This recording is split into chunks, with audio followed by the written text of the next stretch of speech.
Olá pessoal, como vão todos? Mais uma vez juntos no meu canal Cult 1966.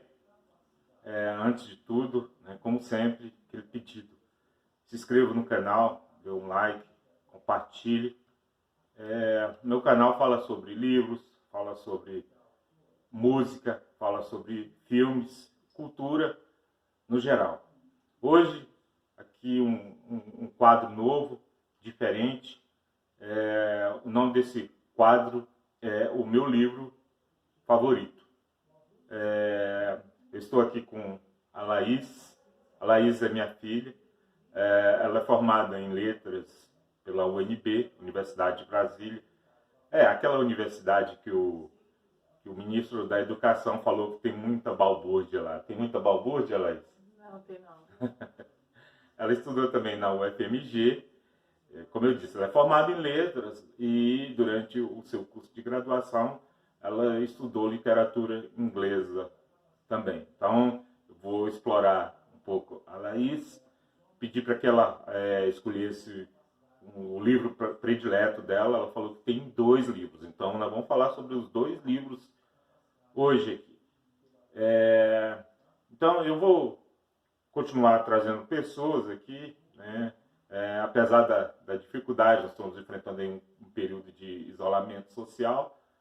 Mas é isso, quando der, a gente traz uma pessoa aqui e ela fala a respeito do seu livro predileto. O primeiro livro que a Laís vai falar hoje aqui é o livro Frankenstein, da Mary Shelley. Esse livro é do século XIX, mas no século XX ele sofreu pelo menos 15 adaptações no cinema. Eu conheci a figura do Frankenstein mais pelos filmes, né?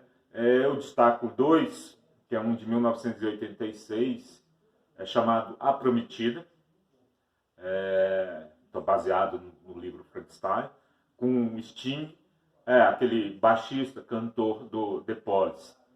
E o de 1994, com o Robert De Niro, né? São versões mais novas. Tem uma série também sobre Frankenstein, né? Mas, assim, essa relação entre criador e criatura você encontra em muitos filmes. Eu posso falar de Jurassic Park, de 94, Ex Machina, de 2015. Isso tudo é dica, pessoal. Então, procure esses filmes, procurem ver esses filmes e ver a relação. E, assim, é um livro que fala a respeito de ciência.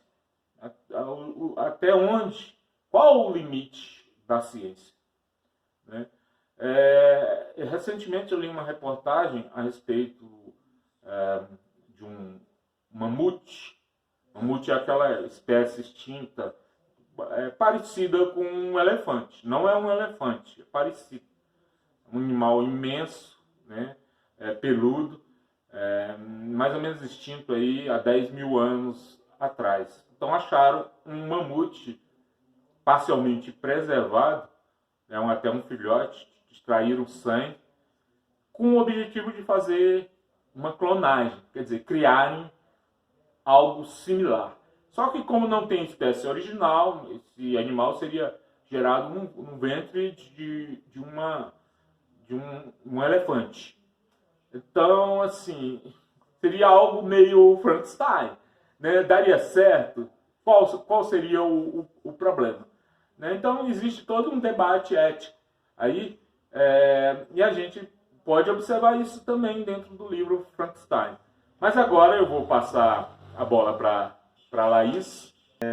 Eu vou fazer aqui algumas perguntas a você sobre os 2 livros, mas começando com o livro Frankenstein, da Mary Shelley. Por que Frankenstein é considerado um livro clássico? Bom, eu considero o livro clássico quando o livro ele ultrapassa gerações. Quando este livro já tem mais de 200 anos e até hoje ele consegue atingir pessoas, ele consegue adquirir novos leitores e leitores também que pensam que esse livro é um clássico pela forma como ele foi escrito, pela forma sobre sua história. Esse livro é considerado a criação da ficção científica. Então, quando um livro ele atinge esse patamar, para mim ele vira, na verdade, mais do que um clássico, né? Ele vira chamo de o panteão, né? Dos livros. Ele consegue chegar nessa altura. Então, é isso. E qual a sua relação com esse livro? Então, quando eu estava na faculdade, eu fui fazer uma disciplina sobre romance em língua inglesa. Eu já tinha escutado muito sobre o Frankenstein e ele estava em uma das minhas listas de leitura. Só que nesse eu era obrigada a ler o livro para me dar continuidade na disciplina, fazer as discussões. E quando eu li esse livro, eu li até uma forma curiosa, para mim conseguir manter a leitura em dia, eu escutava o audiobook desse livro e lendo para poder ter aquela leitura dinâmica, aquela leitura rápida, para me dar conta de tudo que eu tinha que fazer naquela época. E esse livro, assim, naquele momento ele me abraçou, assim, e tudo girava em torno desse livro pela forma como essa história foi escrita, a história, né, o núcleo dessa história me cativou. E até hoje, eu já li 2 vezes esse livro, 2 ou 3, né? Porque eu sempre tinha que revisitar ele para poder discutir. E nenhum livro, assim, até o momento, conseguiu me fazer entrar tanto na história quanto ele. Vou fazer uma pergunta agora a respeito da Mary Shelley. Queria que você falasse um pouco sobre a biografia dela. Algumas curiosidades. Ela escreveu esse livro na primeira metade do século XIX. Ela era inglesa, né? E ela viveu num período conservador, né, da Inglaterra, onde as mulheres não tinham muito destaque ou nenhum destaque. E ela se destacou como uma grande escritora, né? Escreveu um livro clássico que atravessou séculos. E eu queria que você falasse a respeito dela. Me parece uma pessoa que está além do seu tempo, né? Por favor. Então, sobre a Mary Shelley, ela nasceu em 1797 e ela é filha de uma escritora e filha de um filósofo. Então, a infância dela, ela sempre foi rodeada dessas questões, porque o pai dela sempre tinha reuniões na casa dele com filósofos, sociólogos, escritores. Um desses escritores era o Lord Byron, que é o outro escritor famoso. Então ela tem esse histórico de literatura, de filosofia muito grande, bastante repleto. E quando ela tinha 16 anos, ela se casou com o Percy Shelley e aos 18 anos ela escreveu o Frankenstein. Essa história sobre a escrita dela, sobre como que surgiu a ideia do Frankenstein, se dá por causa de hoje tem esse mito, né, que era uma aposta, mas na verdade foi apenas um encontro que ela teve com Lord Byron, que foi o seguinte: na Europa, naquela época, houve um vulcão que entrou em erupção e devido às cinzas, se criou uma nuvem gigantesca que tomou quase que a Europa toda. E por causa disso, muitas das atividades fora de casa não poderiam ocorrer. Então, eles quase que similar ao que estamos vivendo hoje, né? Eles tinham que ter um isolamento social ali. E nessa época, ela foi para a casa do Lord Byron e numa das noites de conversa, o Byron, influenciado pelas histórias de fantasma, histórias de terror, ele propôs para os convidados dele que escrevessem uma história de terror ali, né? Só que o mito era que ela escreveu essa história em uma noite, mas na verdade não foi. Ela levou vários, eu acho que uns 1 ano a 2 anos, escrevendo desde esse encontro até a data de publicação. Foi bastante tempo. Então, e assim nasceu o Frankenstein. Pois é, eu fico me perguntando aqui se tivesse rede social no tempo da Mary Shelley, se ela escreveria essa obra fabulosa, né? Eram outros tempos, claro. Para a gente encerrar aqui o primeiro livro, o assunto do primeiro livro, o Frankenstein, eu queria que você falasse um pouco mais, trouxesse algumas curiosidades a respeito do livro, né? Sempre lembrando, a gente não quer dar spoiler a respeito do livro. Eu, no início dos vídeos, falava que não ia dar spoiler, acabei dando spoiler de alguns livros, mas a gente vai melhorando, né? Então, a Laís vai falar um pouquinho a respeito dessa obra fenomenal, né? Para a gente passar para o próximo livro que nós vamos falar nesse vídeo aqui. Tá. Como eu estudei ele pela perspectiva literária, eu vejo ele muito através da escrita, como que a autora escreveu esse livro para passar a mensagem, qual que foram as ferramentas que ela utilizou para que a mensagem fosse passada de forma efetiva. E uma das formas muito interessantes que marcam esse livro as narrativas embutidas, chamam, né? Os teóricos literários chamam de narrativas embutidas, que esse livro é escrito da seguinte forma: começa a história sendo narrada, são cartas, e essa história ela começa sendo narrada por um homem chamado Robert Walton, e ele está escrevendo para a irmã dele, contando a história de que encontrou um homem muito misterioso, que na verdade era o Victor Frankenstein, e o Victor Frankenstein, a partir desse encontro, ele conta a história toda dele, como é que ele chegou ali, porque esse homem, o Robert Walton, ele está em um navio e ele encontrou o Robert no mar e decidiu resgatar o Victor Frankenstein do mar. E assim começa a história do Frankenstein.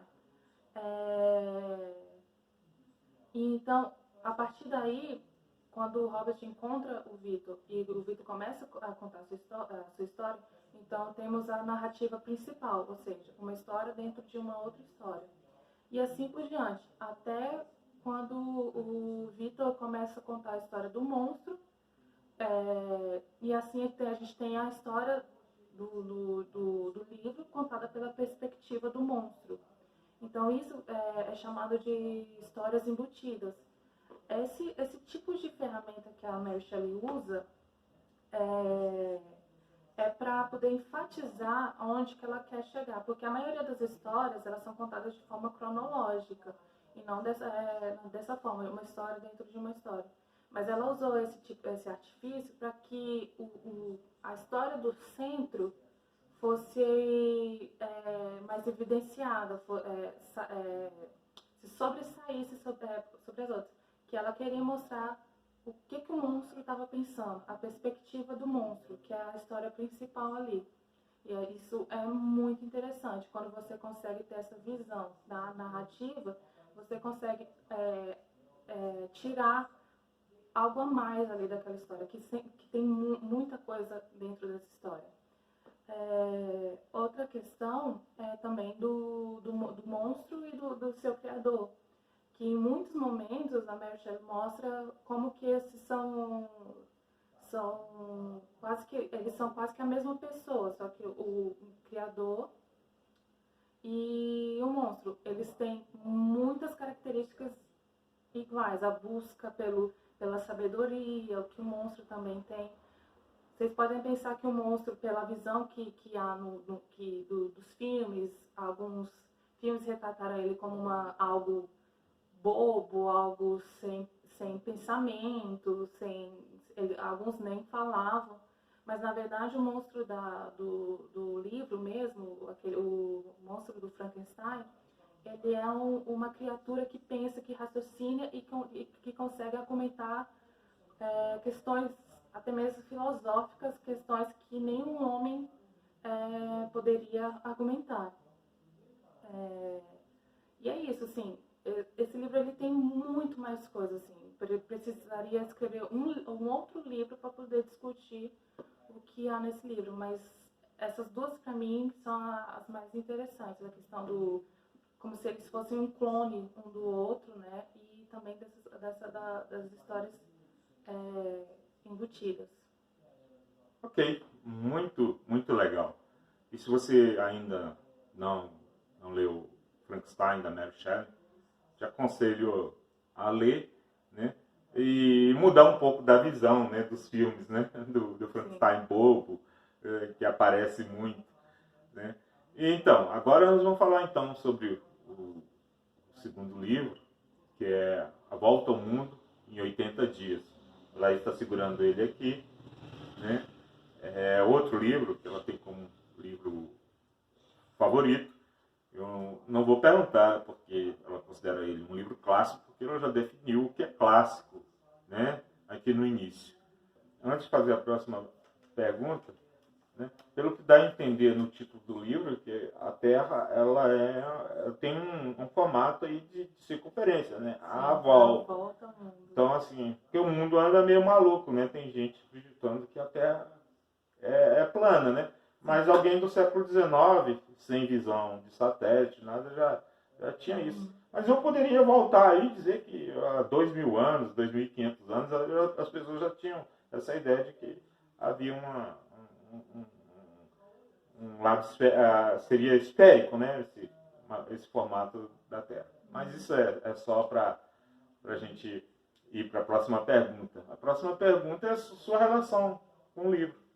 Então, esse livro, ele é tido como o meu preferido, porque ele marcou essa minha entrada no mundo literário, assim. Eu acho que eu li ele com uns 13, 14 anos. E foi o primeiro livro, assim, que me fez virar uma leitora Constante, né? Constante, frequente, assim. Porque ele me cativou de tal forma que eu pensei assim, eu preciso de mais livros, eu preciso ler mais, eu preciso viver essas histórias, esse mundo de histórias que existe hoje. E quando eu li esse livro, me marcou muito por causa disso, pela forma como que o autor escreveu essa forma. É uma história simples, é uma história... Não tem nada, assim... Relacionado ao Frankenstein, ele não é aquela coisa, assim, trabalhada, Misteriosa. É um romance de aventura, que envolve ficção científica também, que é um dos meus gêneros preferidos. Foi adaptado para o cinema também, né? Foi. Menos do que o Frankenstein, sim. mas teve algumas adaptações. Teve uma até interessante que tem o Jack Chan fazendo um francês. Mas é uma adaptação. Um chinês fazendo um francês. Isso. Exato. Exatamente. E é isso, assim, a minha relação com ele é uma relação mais de ter sido meu primeiro livro que me fez virar uma leitora de verdade, digamos assim. Então, eu queria que você falasse um pouco sobre o Júlio Verne, assim como você falou da Mary Shelley, falasse do Júlio Verne. Eu conheço a outra obra dele, que é 20.000 Léguas Submarinas. Né? Então, para mim, no meu imaginário, Nautilus, Capitão Nemo, então, é constante. Conheço menos essa obra dele. Mas eu queria que você falasse um pouco. Também me parece um homem além do seu tempo. Essa obra é da segunda metade do século XIX, né? Uhum. Então, como Da Vinci, né, que era um homem visionário, ele também era, né? Então, eu queria que você falasse um pouquinho. Então, O Júlio Verne, como essa história ela é uma literatura da literatura francesa, eu não tive muito contato com ela durante meus estudos de literatura, porque a maioria foi feita em livros de língua inglesa, né? Os originais eram escritos em língua inglesa. Mas o que eu sei do Júlio Verne através dessa história é que ele era um advogado, ele se formou advogado. A família dele inteira era uma família de advogados que trabalhavam nessa área e que o começo da carreira dele como advogado não deu certo. Ele não tinha nenhum dom para essa profissão, ele não gostava, ele não queria. Até que um dia ele encontrou um homem que publicava livros e que demonstrou interesse em publicar os livros do Júlio Verne. E foi através disso, assim, o mundo deveria agradecer a esse homem que tirou o Júlio Verne do caminho de advocacia e colocou ele no mundo literário, porque a partir daí, a partir dessas mudanças de carreira dele, que ele deslanchou para lançar muitos outros livros. A Volta ao Mundo em 80 Dias, ela faz parte de uma trilogia. Ela não foi escrita como uma trilogia, mas hoje ela é colocada dentro de uma trilogia que é chamada de As Viagens Extraordinárias.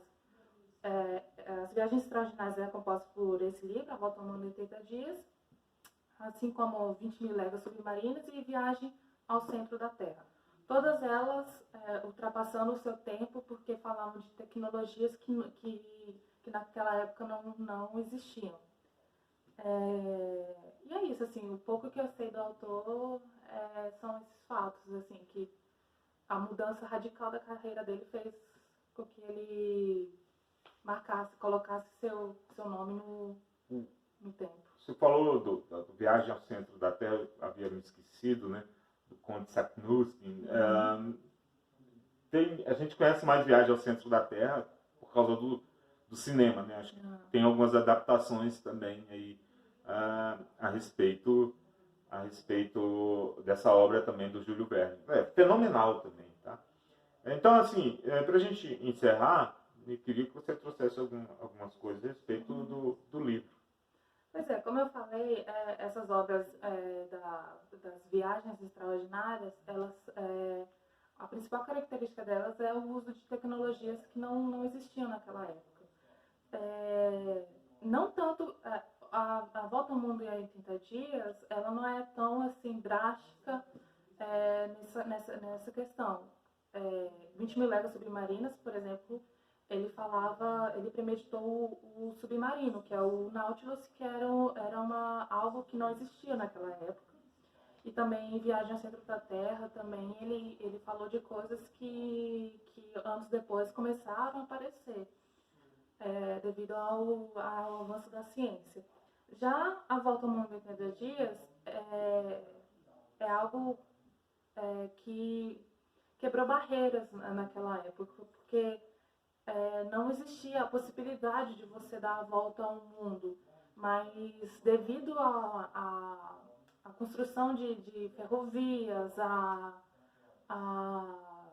facilidade, né? Navios e coisas, meios de transportes, ele conta a sua história de vários aspectos diferentes. Ele coloca um homem para poder desvendar o mundo em 80. Então, uma crítica minha desse livro, que é os estereótipos de algumas sociedades, alguns povos asiáticos, como os chineses e os indianos, ele escreve de uma visão muito eurocentrista, que mostrava esses povos como povos selvagens, como povos que não tinham muita civilidade. Assim. Por exemplo, tem um episódio aqui do livro, que é onde eles estão na Índia e eles presenciam um ritual de sacrifício. E nesse ritual de sacrifício, o povo está sacrificando uma mulher e acontece várias coisas no decorrer desse episódio mas mostra que para o povo europeu, apenas eles eram o povo civilizado e o resto do mundo era um povo selvagem, um povo que não tinha muito contato com a civilização. E é isso. Então, obrigado, Laís. Né, vamos finalizar.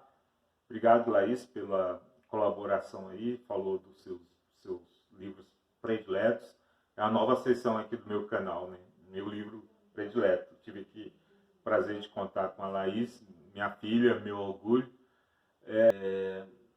Dicas importantes, né? E nesse tempo de isolamento social, vale a pena ler. A leitura traz educação, ajuda a expandir a mente. Só dar uma dica, procurem os clássicos também. Para quem quer buscar novas leituras, busquem os clássicos, porque eles são chamados de clássicos por um motivo. Não se atém àqueles livros que hoje são tidos como os mais vendidos, os mais falados. Eles têm o seu propósito, mas os clássicos eles ampliam a mente para um mundo totalmente diferente. Eles quebraram barreiras na sua época e se mantêm como clássicos até hoje. Então, só essa fala já é algo para você correr atrás e buscar algo diferente para ler. Pois é, os clássicos suportaram o tempo, as críticas. Como diz o Leandro Carnal, independente da crítica que se faça, o clássico vai continuar sendo um clássico, né? Não importa, né? Não importa, vai continuar ali naquela galeria ali dos clássicos, dos livros que vão ser sempre lidos, né? Eu gosto de citar um exemplo do grande pintor holandês, né, Van Gogh. Ele, em vida, ele pintou muitos quadros, centenas, talvez até milhares de quadros, não sei, não lembro agora. Mas vendeu um só. Após a sua morte, os quadros pintados por ele valem milhões de dólares. Né? Então é isso aí. Aquilo que ele deixou, né, deixou para a humanidade e tem um grande valor. Assim são os clássicos também. Né? Então um abraço a todos aí. Obrigado por assistir o meu canal. Até a próxima.